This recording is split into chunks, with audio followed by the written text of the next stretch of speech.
C'était toujours en me disant tu es capable de subir et de tout affronter parce que tu as connu bien pire.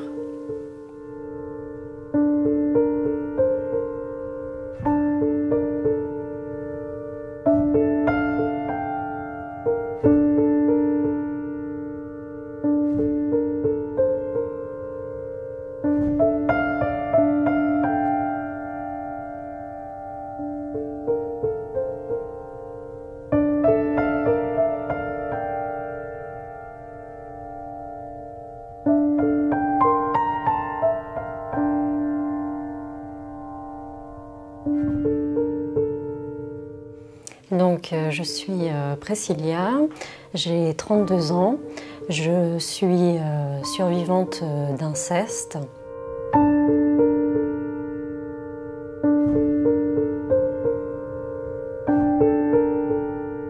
Je suis née de père inconnu. Ma mère s'est déchargée de ses fonctions et m'a donné à sa mère, ma grand-mère. Enfin, je ne sais pas comment dire, en fait, j'ai toujours essayé de me rapprocher de ma mère, d'essayer d'avoir sa sympathie, de lui montrer que je l'aimais, etc. Mais j'avais toujours l'impression d'être rejetée. Donc j'étais une petite fille assez réservée, assez solitaire, une petite fille qu'on n'entendait pas, assez renfermée sur elle-même aussi. Qui avait eu du mal quand même à se relever du fait que sa mère l'avait rejetée. Ma grand-mère est devenue ma responsable légale et j'ai vécu avec elle et son fils, mon oncle. Du coup, j'étais très proche de ma grand-mère. C'était comme une deuxième mère pour moi. C'était la personne la plus importante dans ma vie. Et je me référais vraiment qu'à elle, en fait. C'était la seule personne qui existait pour moi.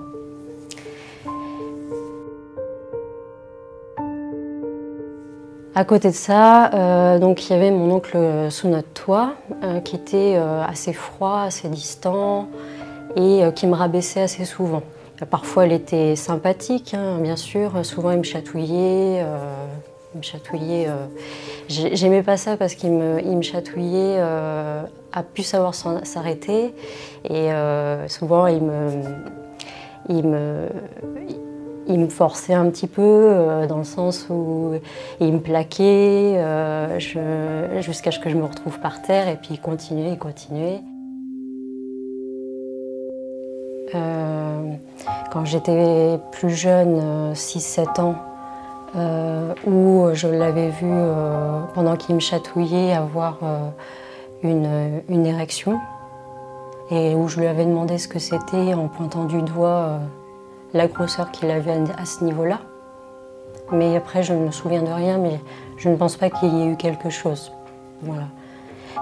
Je pense juste qu'après, il a réfréné ses pulsions et que voilà, peut-être qu'il a tenté de lutter contre, je ne sais pas.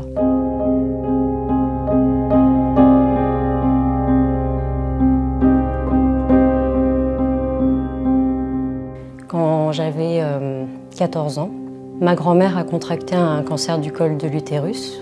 Et un jour, elle m'a appelée, puis elle était complètement shootée. Et j'avais pas l'habitude de l'entendre comme ça. Et j'ai cru qu'elle allait mourir. Alors qu'on me disait, mon oncle me disait depuis un bout de temps que son cancer allait être prêt à temps et qu'elle allait guérir. Donc j'avais pas compris, j'en ai pleuré, etc. Et il est venu me réconforter en me rappelant que j'avais pas à m'inquiéter. Il m'a dit qu'il serait toujours là pour moi, qu'il m'aimait. C'était la première fois qu'il me disait qu'il m'aimait. Et il m'a embrassée sur la bouche.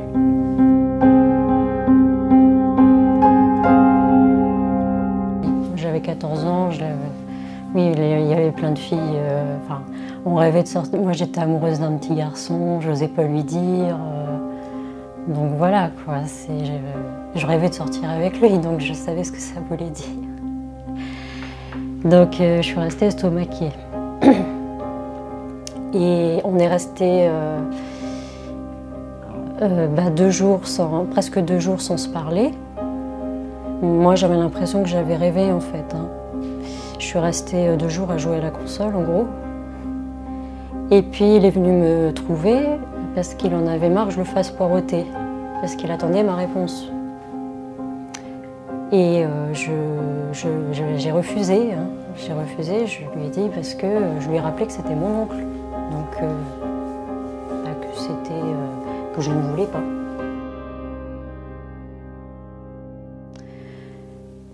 Il m'a rappelé et du coup, j'ai continué à refuser. Et c'est là qu'il m'a fait du chantage et qu'il m'a menacée en me disant que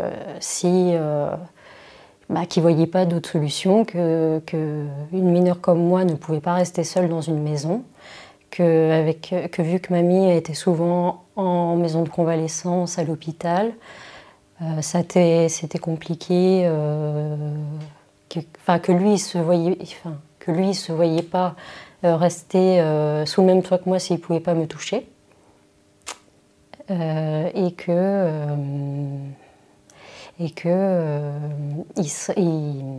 il voyait pas d'autre solution que d'appeler les services sociaux pour qu'ils viennent me chercher. Et je connaissais bien, vu que les services sociaux, vu que mon frère était déjà placé. Et pour moi, les services sociaux, c'était compliqué parce que mon frère, ma mère n'avait jamais réussi à le récupérer. Donc pour moi, je voyais que ma grand-mère, j'aurais du mal à la revoir. Oui, pour moi, il faut que je trouve une solution pour arriver à rester avec mamie, tout en faisant en sorte qu'il ne me viole pas. Donc je cherche des stratagèmes. Et finalement, j'en trouve pas parce que je me dis, si je fugue, je risque malheureusement de finir dans la case services sociaux. Si j'appelle les gendarmes, ça risque d'être la même aussi parce que mamie n'est pas là. Et parce que pareil, ils vont voir que personne n'est à la maison et ça risque d'être la même chose. Donc il m'a rappelé en fait quelques heures après, c'est-à-dire j'ai pas eu le temps de réfléchir plus. Et là, il m'a dit qu'il était prêt à dégainer parce qu'il avait un autre téléphone à la main, qu'il allait les appeler pour qu'ils viennent me chercher tout de suite. En fait, j'ai répondu du tac au tac, en fait, parce que j'ai cru qu'il allait vraiment le faire.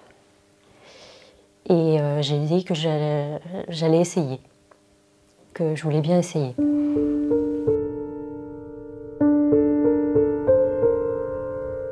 Là, à ce moment-là, je me disais, s'il revient, ça va se passer comme avant. Il va revenir, il va peut-être pas me toucher quand même. Ça va se passer comme avant, il va monter dans sa chambre. C'est inconcevable quand même que ça se passe comme ça.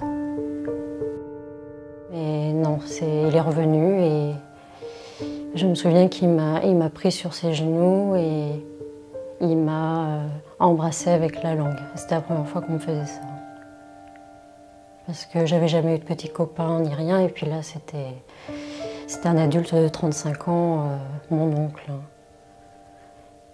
Et après, il y est allé petit à petit, il a voulu qu'on fonctionne comme un couple. Donc j'étais sa petite femme, quoi. Il voulait que je sois sa petite femme. Pour ma grand-mère, j'envoyais des signaux. Je montrais souvent que j'avais pas envie de me retrouver seule avec lui ou que j'étais en froid avec lui. Mais ma mère en tout cas avait eu un doute et elles en avaient discuté toutes les deux. Et quand j'étais descendue de sa chambre, elles m'ont posé la question une fois. Et j'ai pas osé dire oui qui faisait ça parce que j'avais pas envie de rajouter ce fardeau à ma grand-mère vu qu'elle était alitée quasiment à chaque fois. Et à l'école, moi je voulais faire des études d'art à l'époque et je m'étais dit je vais travailler le plus vite possible pour l'aider financièrement parce qu'elle avait une petite retraite. On a espoir mais en fait ça ne se termine pas. Et donc J'avais vu avec la conseillère d'orientation si je pouvais faire un CAP restauration, mais elle me l'a refusé. Une torture supplémentaire, c'est il voulait que je reste dans son lit après avoir fait son affaire pendant une demi-heure par exemple, devant un film ou devant la télé. Souvent, j'avais qu'une hâte, c'était de regagner ma chambre. En fait, dans ces moments-là, on regarde les heures qui passent ou les minutes qui passent. En fait, moi, j'avais l'impression que c'était des heures, les minutes qui passaient, qui duraient assez éternellement. Enfin, c'était interminable. Hein. Souvent, je comptais les heures défiler, quoi. Quand tout ça est fini, on va dire le viol est terminé, je reviens dans ma chambre, ben je repartais à mes occupations de gamine. Le viol à répétition, ça a duré 2 ans. Donc ça a cessé après la mort de ma grand-mère. Donc c'est lui qui me l'a annoncé à 3 h du matin, alors qu'il venait de terminer avec moi. Une clope au bec, nue sur son lit, l'image m'a bien marquée.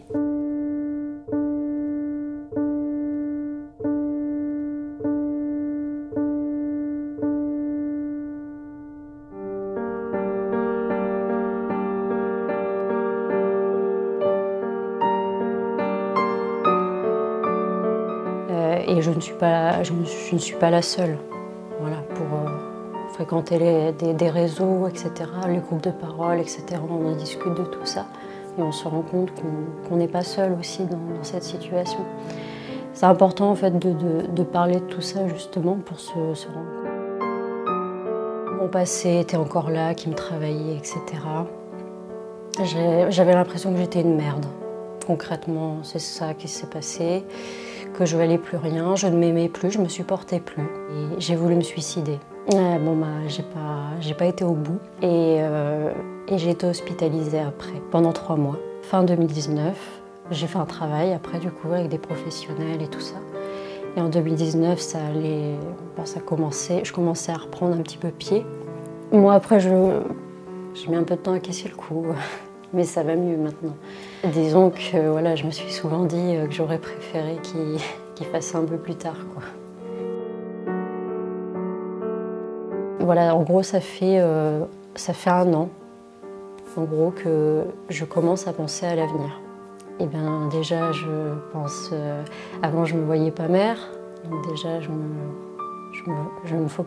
vois un peu plus aller vers ce chemin-là. J'ai appris aussi à m'aimer, à revoir un peu que j'avais des potentiels. Quand j'ai vu le hashtag MeToo, oui, je me suis dit que ce serait oui, l'occasion de pouvoir mener le combat plus rapidement, en tout cas peut-être d'arriver à plus convaincre les foules et surtout pas de lâcher. C'est pas le moment de lâcher.